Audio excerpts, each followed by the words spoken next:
और inside stories के लिए मेरे इस YouTube चैनल को सब्सक्राइब करें और Facebook पेज को भी लाइक करें। सोचिए कि कोई कत्ल होने वाला है और कातिल कत्ल करने अपने शिकार के पास पहुंच जाता है। इसके बाद वो सबसे पहले अपने शिकार को उसी के कत्ल का तरीका बताता है। इतना ही नहीं, कत्ल होने से पहले वो बाकायदा उसी के कत्ल का वैसा ही रिहर्सल कराता है। और कमाल ये है कि कत्ल होने वाला खुशी खुशी वो सब कुछ करता जाता है जो कि उसे कातिल कह रहा है। आखिर में कातिल के बिना हाथ लगाए सचमुच उसका कत्ल हो जाता है। इस तरह की हैरत अंगेज वारदात 2014 में यूपी के कानपुर जिले में हुई और ये सब हुआ यूपी के सपा नेता सुधीर यादव की पत्नी के साथ। सुधीर यूपी की उस समय की सत्ताधारी पार्टी का प्रदेश सचिव था। सुधीर की पत्नी की लाश फंदे से लटकी है। उसी के घर में नीचे स्टूल जमीन पर गिरा हुआ है। लोग रो बिलख भी रहे हैं। यह मामला खुदकुशी का नहीं बल्कि सीधे कत्ल का है। और आप कहेंगे कैसे? तो सुनिए, अपने गले से फंदा कसकर मौत के गले लगाने वाला काम बेशक इस महिला ने खुद किया हो, लेकिन यह मौत उसकी मर्जी से नहीं बल्कि किसी और के कहने पर हुई थी। यानी फंदा इसने खुद कसा, स्टूल पर यह खुद चढ़ी, फिर स्टूल को भी खुद ही धक्का देकर गिराया भी होगा। मगर यह सब इसने मरने के लिए नहीं बल्कि एक खुशहाल जिंदगी जीने के लिए किया था।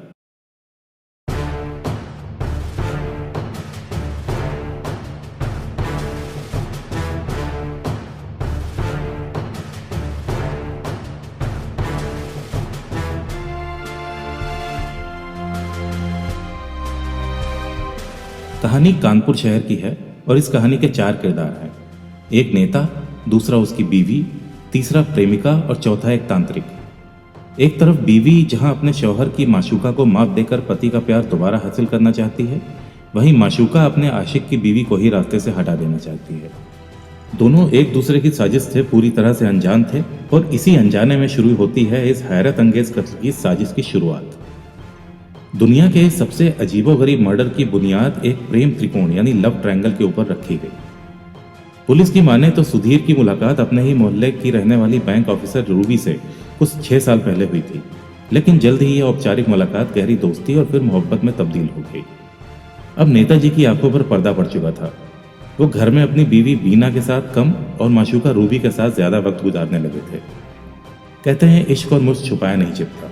नेताजी के साथ भी यही हुआ। अपने शौहर के इश्क के चर्चे दुनिया वालों की जुबान से होते हुए सुधीर की पत्नी बीना तक भी पहुंचे और जैसे कि आमतौर पर होता है, बीना और सुधीर के बीच रूबी को लेकर झगड़ों की शुरुआत हो गई। ये मर्ज की दवा एक ही थी। वो ये थी कि सुधीर अपनी माशूका रूबी से किनारा कर ले, लेकिन ना तो सुधीर को यह बात मंजूर थी और ना ही रूबी को। लिहाजा जैसे जैसे वक्त गुजरा, तीनों के बीच तनाव भी लगातार बढ़ता चला गया। और फिर इसके बाद एक रोज सुधीर की माशूका रूबी ने जो साजिश रची वो बेहद खौफनाक थी। रूबी ने बीना को रास्ते से हटाने के लिए एक काले जादू में माहिर एक तांत्रिक का दामन थामा, जिसकी शहर में अच्छी पूछ थी। ये तांत्रिक था बाबा अकबर शाह। बाबा अकबर शाह को अब रूबी की सूरत में सोने का अंडा देने वाली मुर्गी मिल गई थी। रूबी अक्सर उसके पास अपनी फरियाद लेकर पहुंचती और बाबा हर वक्त उसे तंत्र मंत्र के सहारे बीना का काम तमाम करवा देने का झांसा देकर मोटी रकम वसूल लेता। लेकिन जब वक्त जरूरत से ज्यादा लंबा होता चला गया तो रूबी ने अकबर शाह पर दबाव बनाना शुरू कर दिया और तब अंत में अकबर शाह ने रूबी से उसके आशिक की बीवी यानी बीना के कत्ल के लिए 40,000 रुपए की सुपारी मांग ली। अब बाबा ने अपने सबसे भरोसेमंद चेले मर्दुल नाम के एक तांत्रिक को बीना को ठिकाने में लगाने का काम सौंप दिया, लेकिन इसके लिए तांत्रिक मर्दुल को बीना के घर में दाखिल होना था, उसे भरोसे में लेना था और यही इसी कत्ल का असली पार्ट तैयार हुआ। अब रूबी अपने आशिक सुधीर से उसके घर की हर बारीक बारीक बातें पूछने लगी और समझने लगी। मसलन ये कि घर में किस रोज क्या पका, क्या खाया, क्या पहना, किस बात पर लड़ाई हुई, कौन आया कौन गया वगैरह वगैरह। इधर सुधीर ये बातें रूबी को बताता और उधर रूबी ये बातें मृदुल को। लेकिन तांत्रिक मृदुल ने इन्हीं छोटी छोटी बातों के सहारे सुधीर की पत्नी बीना के दिमाग पर ऐसी छाप छोड़ी कि बीना बिल्कुल उसकी मुरीद होकर रह गई। अब तांत्रिक अक्सर बीना के घर जाने लगा, उसे उसी के पति से पता चली बातें बताने लगा और फिर इन्हीं बातों की बदौलत अपने तंत्र शक्ति का एहसास करवाने लगा। लेकिन इसके बाद उसने बीना को जैसे अपने इशारे पर नाचने को मजबूर कर दिया।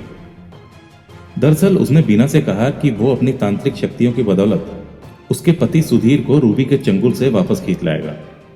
सुधीर फिर से उससे पहले की तरह प्यार करने लगेगा। लेकिन इसके बाद जो कुछ भी हुआ वो किसी ने सोचा भी नहीं था।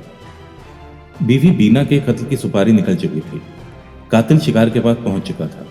फिर वो वक्त भी आया जब कातिल ने अपने शिकार को उसके कत्ल का रिहर्सल करवाया। रिहर्सल कातिल के हिसाब से ही पूरा हुआ। अब बस रिहर्सल को हकीकत में बदलना था और उसके लिए फाइनल टेक लेना था।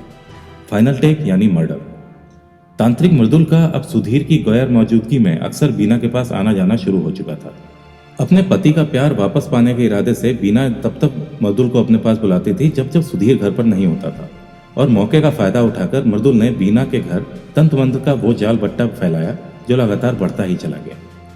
मृदुल को अपने गुरु यानी बड़े तांत्रिक बाबा अकबर शाह से पहले ही बीना को रास्ते से हटाने का हुक्म मिल चुका था, और मृदुल ऐसी तरकीबें निकालने लगा था जिससे सांप भी मर जाए और लाठी भी ना टूटे, और आखिरकार उसके दिमाग में वो तरकीब आ भी गई। अब मृदुल ने सुधीर के दिमाग में रूबी का असर कम करने के नाम पर बीना को तंत्र मंत्र के लिए कहा। उसने तांत्रिक क्रियाओं के नाम पर कई बार बीना को गले में फंदा डालकर स्टूल के सहारे खड़ा होने के लिए कहा, और जब जब बीना फंदा डालकर खड़ी होती तो बीना को स्टूल से ढकेलकर गिरा देने का हुक्म देता। मृदुल पर बीना का भरोसा हो चुका था, जो हर बार अपने पैरों से स्टूल गिरवाने वाली बीना को थामकर उसकी जान बचा लेता था। इस तरह मृदुल बीना के कत्ल का रिहर्सल करा रहा था और बीना इसे तांत्रिक क्रिया समझ रही थी।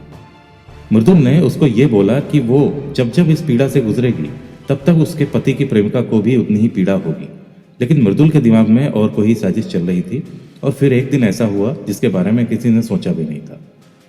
मृदुल एक रोज बीना के घर पहुंचा और तांत्रिक क्रिया के नाम पर उसने बीना को गले में फंदा डालकर स्टूल पर चढ़ा दिया। बीना चढ़ी और रवायत के मुताबिक उसने अपने पैरों से स्टूल को भी नीचे गिरा दिया, लेकिन इसके बाद मृदुल ने उसे धोखा दे दिया। यानी स्टूल के गिरने पर जैसे ही बीना के गले में फंदा कसा, मृदुल पीछे हट गया। वो तड़पने लगी और चंद सेकंड्स में ही ठंडी पड़ गई, और इस तरह बीना का कत्ल हो चुका था। एक ऐसा कत्ल जो हुआ तो था कातिल की आंखों के सामने, लेकिन कातिल ने मकतूल को हाथ तक नहीं लगाया था। पहली नजर में तो पुलिस ने भी इसे खुदकुशी का ही मामला समझा था, लेकिन जब तफ्तीश आगे बढ़ी तो उन्हें सुधीर और रूबी के रिश्ते के बारे में पता चला तो सारी कहानी साफ होती चली गई। दोनों के कॉल डिटेल्स पुलिस के लिए अहम सुराग साबित हुए और धीरे धीरे बाबा अकबर शाह बंगाली उर्फ शाकिर, मृदुल वाजपेयी, मनीष भूसिया, श्याम वाजपेयी और महिला रूबी को गिरफ्तार कर लिया गया। बीना के घर वालों ने सुधीर के ऊपर दहेज हत्या का आरोप लगाया था, मगर इन साक्ष्यों के मिलने के बाद सुधीर को क्लीन चिट दे दी गई।